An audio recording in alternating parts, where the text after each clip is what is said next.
আল্লাহ বলেন, বান্দা ওয়ানাহনু আকরাবু ইলাইহি মিন হাবলিল ওয়ারিদ, বান্দা তুমি অনেক গুনাহ করে ফেলেছো, তুমি গুনার সাগর হয়ে গেছে তোমার। বান্দা তুমি যদি একবার আমার কাছে অগ্রসর হও, বান্দা তুমি যদি আমার কাছে ক্ষমা প্রার্থনা করো, বান্দা তুমি যদি আমার কাছে তওবা ইস্তেগফার করো, আল্লাহ ঘোষণা করেন ওয়ানাহনু আকরাবু ইলাইহি মিন হাবলিল ওয়ারিদ। বান্দা তুমি ডাক দিতে দেরি, বান্দা তোমার ডাকের সাড়া দিতে আমি দেরি করি না। বলেন না সুবহানাল্লাহ। আল্লাহ বলেন ওয়ানাহনু আকরাবু ইলাইহি মিন হাবলিল ওয়ারিদ, বান্দা আমি তোমার গারের শাহরগের চাইতেও আরো বেশি নিকটবর্তী। বলেন না সুবহানাল্লাহ। আল্লাহর রহমত, আল্লাহর দয়া এত বেশি, একজন মানুষ যদি 60 বছর 70 বছর আল্লাহর নাফরমানি করে, নাফরমানি করার পরেও যদি আল্লাহর কাছে একবার প্রার্থনা করে, আল্লাহর কাছে প্রার্থনা করতে দেরি, আল্লাহ বান্দার ডাকে সাড়া দিতে দেরি করে না। বলেন না সুবহানাল্লাহ। হযরতে ওমর ইবনুল খাত্তাব রাদিয়াল্লাহু তাআলা আনহুর জামানায়, ওমর ইবনুল খাত্তাব রাদিয়াল্লাহু তাআলা আনহুর জামানায় একজন গায়ক ছিল, যেই ব্যক্তিটা স্বয়ং রাসূলের জামানা পাওয়ার পরেও ইসলাম গ্রহণ করে নাই, রাসূলকে পাওয়ার পরেও ইসলাম গ্রহণ করে নাই। ওই ব্যক্তিটা যখন বৃদ্ধ হয়ে গেছে, যুবক থাকা অবস্থায় দেখবেন যখন মানুষ যুবক থাকে গান বাদ্য করে, তার মানুষের অভাব পড়ে না। তাকে মানুষ 1 দিরহাম 2 দিরহাম সামান্য কিছু পয়সা দান করত, আর ওই টাকা দিয়ে খাবার দাবার করত আর গান গাইতো, আল্লাহর নাফরমানির মধ্যে লিপ্ত ছিল। ওই ব্যক্তিটা যখন বৃদ্ধ হয়ে গেছে, ওমর ইবনুল খাত্তাবের জামানায় এখন আর গান গাইতে পারে না, গলার সুর নাই, ভালো কণ্ঠ নাই, এখন আর গান গাইতে পারে না। ব্যক্তিটা বৃদ্ধ হয়ে গেছে, অসহায় হয়ে গেছে, দূর অবস্থায় পড়ে গেছে। এমন অবস্থায় ওই ব্যক্তিটা চিন্তা করলেন, এখন তো দুনিয়ার কোনো মানুষ আমাকে সাহায্য করবে না, এখন তো দুনিয়ার কারো কাছে গেলে আমাকে সাহায্য করবে না। তিনি চিন্তা করলেন যে আমাকে আল্লাহ 70 বছর হায়াত দিয়েছে, আমি আমার 70 বছর জিন্দিগির মধ্যে একবারের জন্য আল্লাহকে স্মরণ করি নাই, একবারের জন্য আল্লাহ পাক রব্বুল আলামিনের নাফরমানি ছাড়ি নাই। 70 বছর পর্যন্ত আমি আল্লাহর নাফরমানির মধ্যে লিপ্ত ছিলাম। ব্যক্তিটা বৃদ্ধ হয়ে গেছে, 70 বছর বয়স অতিবাহিত হওয়ার পরে চিন্তা করলেন এখন আমি কি করব, আমার তো খাবারের জন্য সাধারণ আমি কোত্থেকে খাবো। এই চিন্তা করে ব্যক্তিটা জান্নাতুল বাকির মধ্যে বসে, জান্নাতুল বাকিতে বসে এক কিনারায় বসে আল্লাহর কাছে ডাক দিয়া বলে, আল্লাহ আমি 70 বছর হায়াত পাওয়ার পরেও তোমার নাফরমানি করেছি, 70 বছর পর্যন্ত একবারের জন্য আমি আল্লাহ তোমাকে স্মরণ করি নাই। আল্লাহ আমি আমার অতীত জীবনে যা করেছি, আল্লাহ আমি তোমার কাছে ক্ষমা প্রার্থনা করতেছি। আল্লাহ তুমি আমাকে দয়া করে আমার গুনাহ খাতাগুলি মাফ করে দাও। আল্লাহ তুমি কেবলমাত্র আমার রিজিকের ব্যবস্থা করে দাও।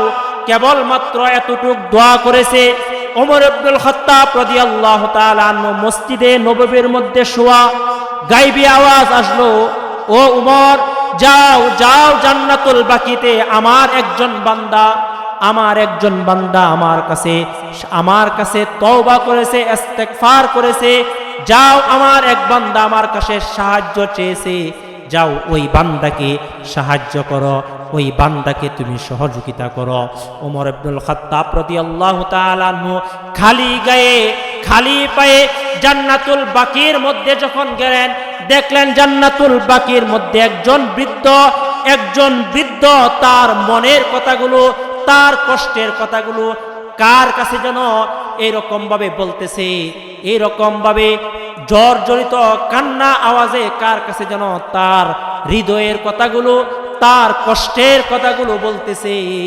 ওমর ইবনুল খাত্তাব রাদিয়াল্লাহু তাআলা আনহুকে বৃদ্ধাকে ডাক দিলেন, ও বৃদ্ধা তুমি এদিকে আসো। যখন ডাক দিলেন, ডাক দেওয়ার পরে যখন বৃদ্ধা ওমর ইবনুল খাত্তাবের দিকে ফিরলেন, ফিরার পরে দেখলেন উমর আসছে। এই দেখে ওমর আসছে, এই দেখার সাথে সাথে ব্যক্তিটার সাথে সাথে দৌড়ে পালানোর চেষ্টা করলেন। কেন? উমরকে মানুষ ভয় পাইত। কয় এই কথা যখন উমরকে দেখছেন, দেখার সাথে সাথে ব্যক্তিরা দৌড় দিলেন। ওমর ইবনুল খাত্তাব ডাক দিলেন, ও বৃদ্ধ, তুমি এদিকে আসো। আমি তোমার কাছে আসি নাই, বরং তোমার কাছে আমাকে প্রেরণ করা হয়েছে। বলেন আল্লাহু আকবার। আওয়াজ দিয়ে বলেন আল্লাহু আকবার। কে প্রেরণ করেছে? যার কাছে নির্জনে তার মনের কথাগুলো, তার কষ্টের কথাগুলো শুধুমাত্র তার খাবারের জন্য 70 বছর নাফরমান করা একজন ব্যক্তি যখন আল্লাহর কাছে ক্ষমা প্রার্থনা করলো, আল্লাহ পাক রব্বুল আলামিনের কাছে ক্ষমা প্রার্থনা করতে দেরি হয়েছে। আল্লাহ পাক রব্বুল আলামিন তাকে সাহায্য করতে দেরি করে নাই। এই ব্যক্তিটা ডাক দেয়া বলে, উমর শুনো, আমি আমার হায়াতের জিন্দেগিতে 70 বছর পর্যন্ত আল্লাহর নাফরমানি করেছি। উমর, আমি একবারের জন্য আল্লাহকে ডাক দেই নাই। আমি আমার এই বয়সে কেবলমাত্র আমি আমার ক্ষুধা নিবারণ করার জন্য উমর আমি আল্লাহকে ডাক দিয়েছি। আল্লাহ এত মেহেরবান, এত দয়ালু, আমি ডাক দিতে দেরি হয়েছে, কিন্তু আল্লাহ আমার ডাকে সাড়া দিতে দেরি করে নাই। বলেন সুবহানাল্লাহ। এজন্য আল্লাহর রহমত এত নিকটে। যদি কোনো বান্দা আল্লাহকে ডাক দেয়, আল্লাহ পাক রব্বুল আলামিন বলেন, ওয়া নাহনু আকরাবু ইলাইহি মিন হাবিলিল ওয়ারিদ। বান্দা, আমি তোমার এত কাছে, এত নিকটবর্তী, তুমি আমার কাছে ক্ষমা প্রার্থনা করতে দেরি করো, আমি আল্লাহ তোমার গুনাহ মাফ করতে দেরি করি না। বলেন না সুবহানাল্লাহ। এজন্য তওবা করতে রাজি আছি তো ইনশাআল্লাহ। আপনি, আমি মানুষ, আপনার দ্বারা আমার দ্বারা কখনো গুনাহ হয়ে যায়। গুনাহ হওয়ার পরে বান্দা তওবা করবে, বান্দা ইস্তেগফার করবে। আল্লাহ বলেন, ইন্নাল্লাহা ইউহিব্বুত তাওয়াবিন ওয়া ইউহিব্বুল মুতাতাহহিরিন। বান্দা, তুমি যদি আমার কাছে তওবা করো, তওবা করনেওয়ালা ব্যক্তিদেরকে আল্লাহ পছন্দ করেন। বলেন না সুবহানাল্লাহ। শেষ করে দিচ্ছি, মুহতারাম হাজিরিন, শুধুমাত্র তওবা করার উপকারিতা কি আমি আপনাদের সামনে, কিভাবে তওবা করবেন, তওবা করার 4টা শর্তের কথা আমি আপনাদের সামনে বলেছি। লম্বা আলোচনা। এখন শুধু আমি আপনাদের সামনে তওবা করলে কি ফায়দা, উপকারের কথাটা 2-4 মিনিটের মধ্যেই আমি ইনশাআল্লাহ শেষ করার চেষ্টা করব। আপনারা সকলে হযরতে হাসান বসরি রহমাতুল্লাহি আলাইহির নাম জানেন? জানেন কি জানেন না? আমার মারা, আমার বোনেরা, ওনারা ওনাদের বাচ্চাদেরকে হাসান বসরি, রাবিয়া বসরি, বাইজিদ মুস্তাবি রহমাতুল্লাহি আলাইহির ঘটনা শোনায়। বলেন ঠিক কিনা? আমাদের সমাজের মধ্যে বাচ্চাদেরকে বুজুর্গদের, ওলি আল্লাহদের ঘটনাগুলো শোনানো হয়। এইরকম একজন আল্লাহর ওলি হযরতে হাসান বসরি রহমাতুল্লাহি আলাইহির দরবারে উনি বসা। একজন ব্যক্তি আসছেন, ও হাসান বসরি, যে আমি খুবই অভাবগ্রস্ত, আমি খুবই অভাবগ্রস্ত, আমি কি করতে পারি, আমার কি আমল, আমার করণীয় কি? হাসান বসরি তাকে বললেন, তুমি তওবা করো, ইস্তেগফার করো। আরেকজন ব্যক্তি আসলেন, ও হাসান বসরি, আমার সন্তান হয় না, আমি কি করতে পারি, আমাকে বলুন আপনি। হযরতে হাসান বসরি তাকেও বললেন, তুমি তওবা ইস্তেগফার করো। আরেকজন ব্যক্তি আসলেন, ও হাসান বসরি, আমার তো অভাব, আমার জমিন থেকে ফসল উৎপন্ন হয় না, আমি কি করতে পারি? হযরতে হাসান বসরি তাকেও বললেন, তুমিও আল্লাহর কাছে তওবা ইস্তেগফার করো। আরেকজন ব্যক্তি আসলেন, ও হাসান বসরি, আমার কুয়া থেকে পানি বের হয় না, আমি কি করতে পারি? হযরতে হাসান বসরি রহমাতুল্লাহি আলাইহি তাকে বললেন, তুমিও তওবা ইস্তেগফার করো। এই কথা বলার পরে 4 জন ব্যক্তি চলে গেলেন। 4 ধরনের সমস্যা নিয়ে হযরতে হাসান বসরি দরবারে আসলেন, কিন্তু 4 জন মানুষকে এক কথাই উত্তর দিলেন। 4টা সমস্যার সমাধান এক কথাই দিলেন, তোমরা তওবা ইস্তেগফার করো। খাদেম জিজ্ঞেস করলেন, হযরত এমন করলেন কেন? 4 জন মানুষ 4 ধরনের সমস্যা নিয়ে আসছে, তাদেরকে এক কথাই উত্তর দিলেন, তাদেরকে তওবা ইস্তেগফার করার কথা বললেন, আপনি এমনটা কেন করলেন? হযরতে হাসান বসরি বলে, শোনো শোনো, এই সমস্যার সমাধান আমি দেই নাই, বরং আমার আল্লাহ কুরআনুল কারীমের মধ্যে সমস্যার সমাধান দিয়েছেন। আল্লাহ পাক রব্বুল আলামিন কুরআনুল কারীমের মধ্যে ঘোষণা করেন, ফাকুল তুস্তাগফিরু রাব্বাকুম ইন্নাহু কানা গফফারা। আল্লাহ পাক রব্বুল আলামিন ঘোষণা করেন, ও আমার বান্দা বান্দি, তুমি যদি গুনাহ করে থাকো আমার কাছে তওবা করো, ইস্তেগফার করো, ইন্নাহু কানা গফফারা, আমি আল্লাহ তোমার জীবনের সমস্ত গুনাহ খাতাগুলি মাফ করে দিব। বলেন না সুবহানাল্লাহ।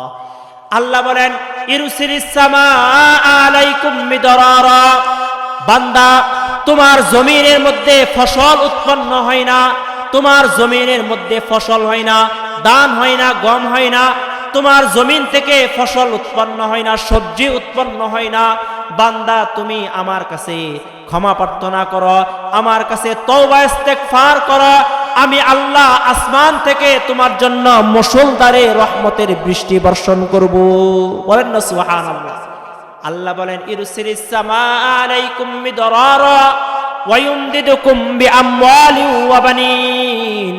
ও বান্দা, তুমি অভাবগ্রস্ত, তুমি ঋণগ্রস্ত, তুমি আমার কাছে তওবা ইস্তেগফার করো, তুমি যদি তওবা ইস্তেগফার করো আমি আল্লাহ তোমার জিন্দেগীর সমস্ত গুনাহ খাতাগুলি মাফ করে দিব। বলেন সুবহানাল্লাহ। আল্লাহ বলেন, ও বানিন, ও আমার বান্দা বান্দি, তোমার সন্তান হয় না, তোমার ছেলেও নাই, মেয়েও নাই, অথবা কেবল কেউ শুধুমাত্র ছেলে সন্তান, মেয়ে নাই, আবার এরকম অনেক মানুষ আছে তার শুধুমাত্র কন্যা, কোনো সন্তান নাই। আল্লাহ ঘোষণা করেন, তুমি আমার কাছে তওবা ইস্তেগফার করো বান্দা, তুমি যদি তওবা ইস্তেগফার করো আমি আল্লাহ তোমাকে সন্তান দান করব। বলেন না সুবহানাল্লাহ। আপনারা আওয়াজ দেয়া বলেন, যদি কোনো বান্দা বান্দি আল্লাহর কাছে তওবা ইস্তেগফার করে, আল্লাহর ঘোষণা, তোমার মাজারে যাওয়ার দরকার নাই। বলেন ঠিক কিনা? আওয়াজ দেয়া বলেন ঠিক কিনা? দরকার আছে? কোন পীরের মাজারে গিয়ে সেজদা দেওয়ার দরকার আছে? সন্তান চাবেন কার কাছে? বলেন, আওয়াজ দেয়া বলেন, কার কাছে সন্তান চাইবেন? আল্লাহর কাছে। কোনো মাজারে মান্নত করবেন না, কোনো মাজারে সেজদা করবেন না, সন্তান দেওয়ার মালিককে। আওয়াজ দেয়া বলেন। আল্লাহর কাছে সন্তান না চায়া আমরা মাজারে দৌড় পারি, মান্নত করি। আল্লাহ পাক রব্বুল আলামিন ইব্রাহিম আলাইহিস সালাম যখন বৃদ্ধ হয়ে গেছে, উনার স্ত্রী বন্দা ওই অবস্থায় আল্লাহর কাছে সন্তান চাইছে, আল্লাহ পাক রব্বুল আলামিন সন্তান দান করেছে। আপনি আমিও যদি খাঁটি দিলে তওবায়ে নাসুহা করতে পারি, অবশ্যই অবশ্যই আল্লাহ আপনার তওবা কবুল করবেন। আল্লাহ আপনার সন্তান, ছেলে সন্তান প্রয়োজন হলে আল্লাহ আপনাকে ছেলে সন্তান দান করবেন। বলেন না সুবহানাল্লাহ। এজন্য তওবা করার উপকারিতা আছে। আল্লাহ পাক আমাদেরকে তওবা করার 4 শর্ত মেনে, আমাদেরকে তওবার উপকারিতা মেনে খাঁটি দিলে তওবাতুন নাসুহা করার, খাঁটি দিলে তওবা করার আল্লাহ আমাদের তৌফিক দান করুক। সকলে বলেন আমিন। ওয়া আখিরু দাওয়া।